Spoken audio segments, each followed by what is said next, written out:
امروز آمدیم به کوچه پخته فروشی کابل.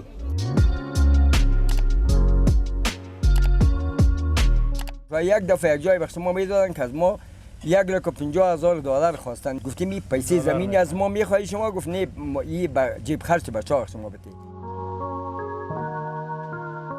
پیش سر سینما اگه فکرت باشه قبل در یک درخت خشک.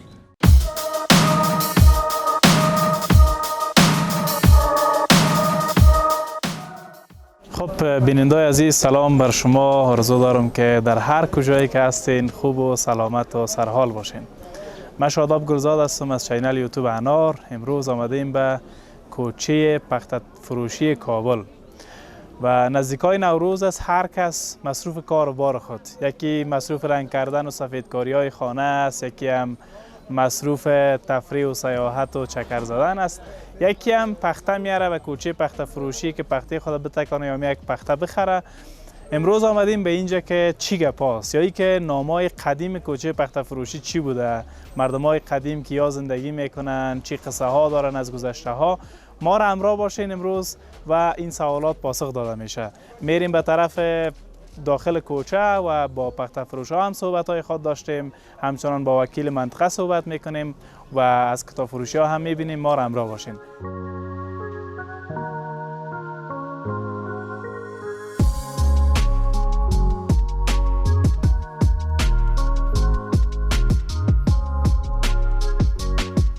بیننده عزیز، ما قسمی که در جریان هستیم در کوچه پخته فروشی کابل هستیم و فعلا در کنار یکی از بزرگا و مردای قدیمی که از سابقا به این طرف پخته فروشی داره اینجا و مصروف کار است صحبت میکنیم. کاکا جان نامتان بگوین در اول. نام عبدالواسع است. کاکا واسع، چند سال از اینجا پخته فروشی میکنی؟ تقریبا از 50 سال زیاد میشه. 50 سال بویش است. اولین پخته فروش کی بوده می کوچه که چند بوجی پخته را آورد شروع کرد به کاروبار که امروز کوچه را به نام ما ساخت؟ که آمدیم اینجا بودن، ما گفتم که 30% 40% بازار بود. ما آقایت خورد بودیم نگاه شب بودیم که اینجا آمدیم نگاه اون مردم ها کلشان رفتن، خدا ببخششانه، از وا کسی نمانده. اینه پیش سفید بازار حال فعلا مستم. نزدیکای نوروز از بازارایتان چطور است این روزا؟ بازارای ما حال بیخی سقوط است. از این کرونا به این طرف یک 20% اگه مانده باشه 80% بیخی در صفر رسیده. اگه نه باید در سر نوروز یک ذره بیروبار میبود. بیروبار میبود که حال مردم پریشانی یک ذره زیاد است، کار نیست، غریبی نیست، مردم پریشان است. بازی کار ما که یک چیزی است که مردم خوش باشه، آرام باشن. دیگه بازی چیزا رو مردم کوشش میکنن. حالا خب مردم پریشان است، کلی پراگنده است. از خانه که میبریم امید از این است که آیا ما پس زنده در خانه میتونیم رفتن، نمیتونیم. اینی پریشانی است. نه این پختار از کجا میارین و از پیش شما کجا میبرن مثلا؟ این خو چیز است، اکثر از یا خارجی است. خب از ایران می، از پاکستان می. او دیگه باز پختای خود ما و شما وطنی اینی گاتا که است. خب اینی گاتا یا وطنی است، پختای هلمند است و مزار است. باز یا هم چیزای خود ما است، طبیعیش که است یا وطنی خود ما است. این مثلا یا که است یا کل خارجی است. تشکر کاکا جان. ماشینای پخته تکانی هم شاید باشه. بله. بسیاری کسا میانم پختای استفاده شده خود میان دوباره میتکنن. او چیزا هست. این کامر پیشتر که بریم این میدید شب تماما اینجا تقریبا 12 پای ماشین است، کلشون فعال است، کار میکنن. قربانتون، زنده باشین. چای میخورین، ما سلامت باشین. تشکر از خودتان. زنده باشین. تشکر. بیننده عزیز، ما میریم فقط تصویرها را از ماشینای پخته تکانی میبینیم. پس از او میریم با وکیل گذر صحبت‌های خود داشتیم، همچنان از کتاب فروشی ها خود دیدیم. ما را همراه باشین که در کوچه پخته فروشی دیگه چیا پیدا میشه و چی قصای دیگر را میتونیم بشنویم و ما با شما شریک بسازیم. تشکر از اینکه با ما بودین، با ما هم باشین.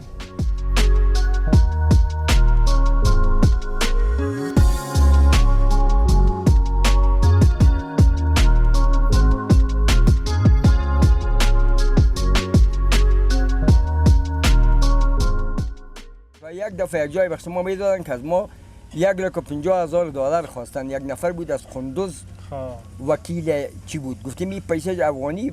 گفت نه، یا همی پیسه زمینی از ما میخوایی شما گفت نه این جیب خرچ بچه ها شما بده.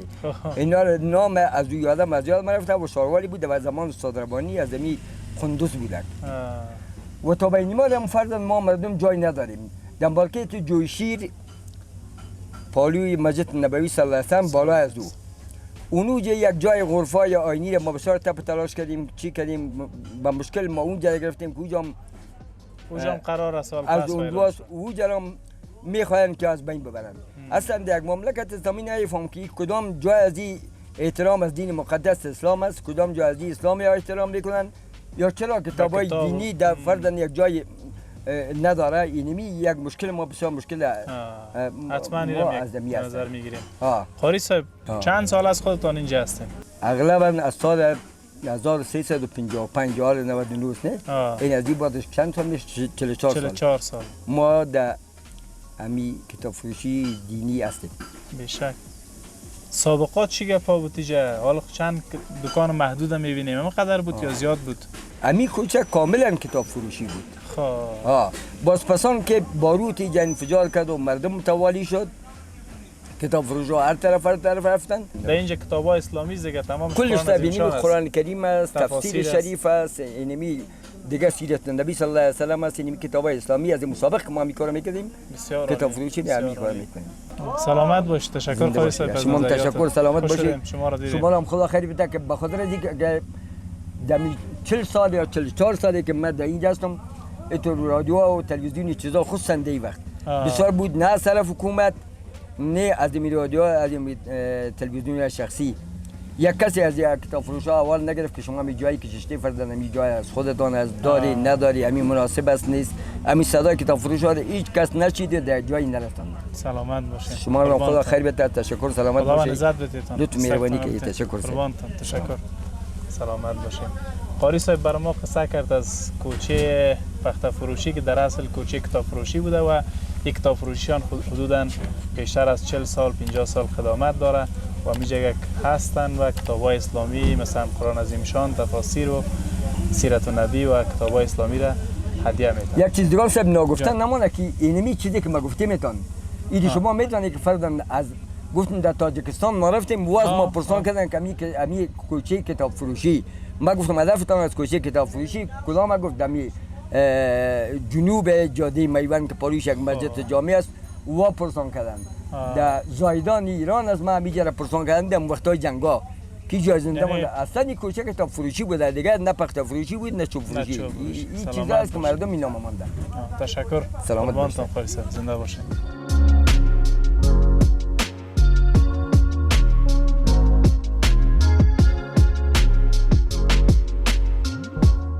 بیننده های عزیز خوشحال هستیم که با ما هستیم. قسمی که من پیشتر یاد کردم در کوچه پخته فروشی کابل هستیم و حالا در کنار حاجی صاحب عبدالقیوم وکیل منطقه هستیم که میریم مکانهای تاریخی رو میبینیم. حاجی صاحب خوب هستین؟ صحتتان خوب است؟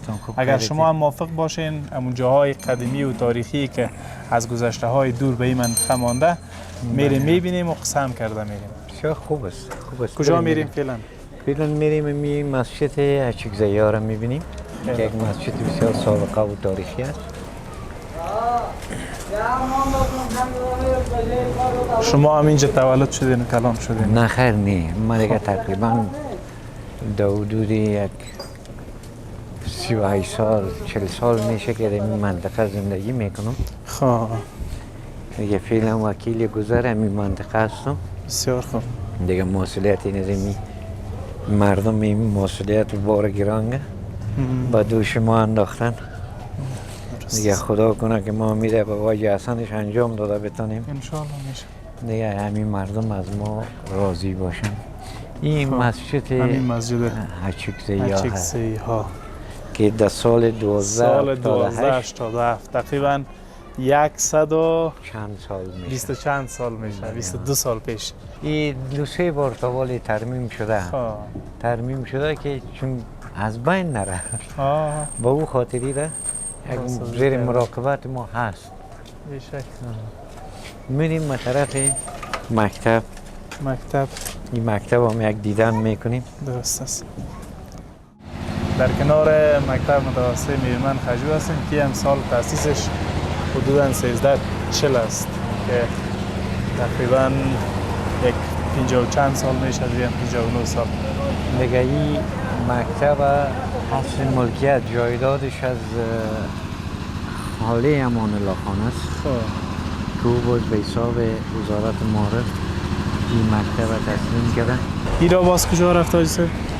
این در طرف سیرایی چندول میره که اونجا دکانهای کلچه پزی، جلوی پزی و اینی چیزا هستن.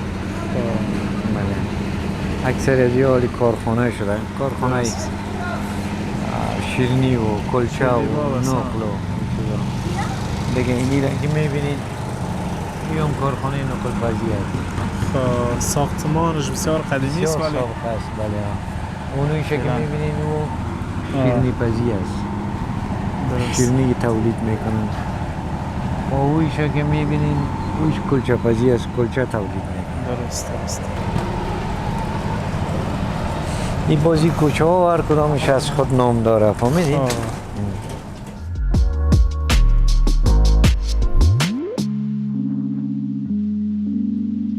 بینندای عزیز، در کنار یکی از قدیمی ترین افرادی کوچه هستیم. اولا نامتان چیست کاکا؟ اسم عبدالرؤوف فرزند عبدالغفور.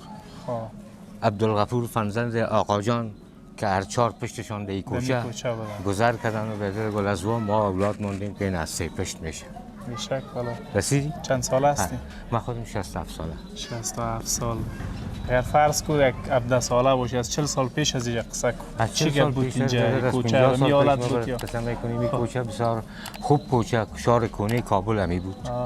شهر کنه کابل همی بود، دیگه شهر مار نبود.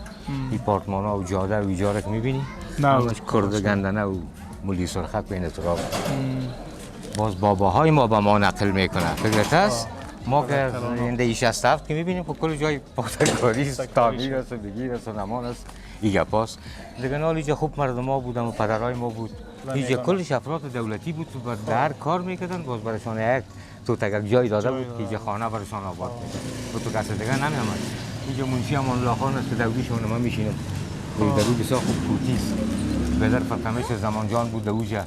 پشت سر سینما اگه فکرت باشه قبر در یک درخت خشک همون فرقمش زمان جان است. دیگه اینجا بدر مردمایی بود که حالا کلشان فوت کرده رفتن نیستن دیگه. از مردمای قدیم کس مانده؟ یک دو سه خانه ماندیم. یک دو سه خانه ماندیم. بچه‌هایشان خارج از بابایشان مثل ما ریزه دیگه. گرد گوشه چکر میزنن. دیگه خوب وقت آرامی ظاهر خان خودش نبود به دربار خان. دیگه ناله زنده باشین بدر چای میتونم یکی. شکر. قربانتان. خوش من به خدمت شما را زنده باشه. داشته باشه. ما به خوش خدمت مصافی. هستیم. زنده ما باشید. نفرایی داریم که میال 112 ساله است، 113 ساله است که در افغانستان بام کار میکرد. اونا پیر و ضعیف شده اون خانه‌گر وقت تعطیله. این از این مردم ما هست. سلامت باشین.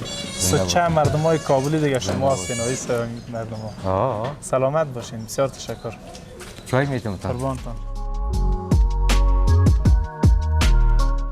دوستان عزیز، قسمی که پیشتر آقای صاحب یاد کرد در داخل کوچه پخته فروشی گوداما و شرکت های هم است. ما در یک قسمتی هستیم که یک دکمه و تار همی چیز هست. یک سرای است که در تقریبا در تمام بازارهای کابل از اینجا روان میشه و مردم به فروش میرسانند.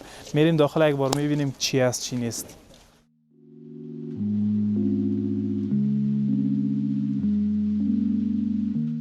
پیشتر مکان آمدم اینجا لیلام فروشی کندهار است که تمام وسایل خیاطی مثلا هر چی به قول خودشان 1000 نوع وسایل هم دارن که اینجا به فروش میرسه. هم مالای اصلی و هم کیفیت خوب داره و هم تقریبا ارزان است. چقدر وقت است اینجا هستین شما؟ ما خو 10 سال هستم که دی کابل جای مرکزی واس کردم. بسیار خوب. و این وسایل چیا هست اینجا؟ ای از بایک شروع، از دستکول شروع، از کالا شروع، از واسکت شروع، از جامپر شروع، از بوت و چپلی تا همه چیز بیشما موادش هست. مواد که هست ما اصلیم هست و ارزان است نه. این مواد علی دلاور است. اینجا در موندی کابل مرکزی است. خوب بدلش است. اینجا که چیزایش هست اصلی است. بله. اینجا هر کس که بیای مواد اصلی میگیرم به نرخ ارزان میگیرم. از ما کس لیلام فروشی است. تشکر. چیز عکاسیش بگیری.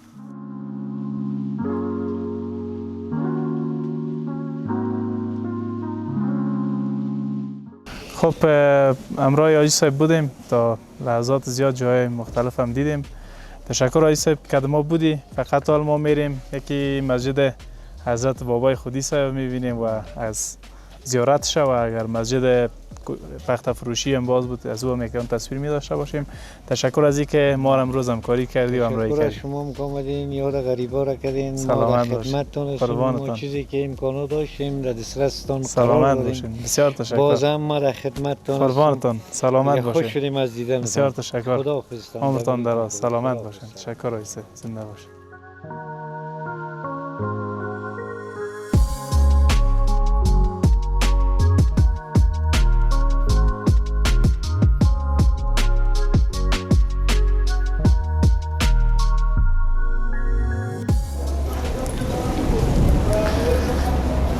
بله دوستای نهایت عزیز و مهربان، ما در آخرین قسمت از کوچه پخته فروشی کابل که زیارت بابای خودی صاحب یا اندخویی صاحب برش میگن اینجا آمدیم و این هم خدمات بسیار تاریخی و یکی از اولیای قدیم خدا در منطقه کابل بوده و امروز در کوچه پخته فروشی آمدیم و از پخته فروش ها دیدیم. وکیل صاحب برای ما منطقه تاریخی را نشان داد و تشکر از اینکه تا این دم ما را همراه بودیم. برای اینکه بتانیم مناطق تاریخی دیگر کابل به معرفی بگیریم، شما هر جایی را که دوست دارین در پایین بر ما کامنت بتین تا براتون معرفی بکنیم و تصویر بگیریم. تشکر از اینکه ما را همراه هستین. برای دیدن ویدیوهای بیشتر چینل ما را سبسکرایب کنین و ما را همراه باشین. تشکر از همتان.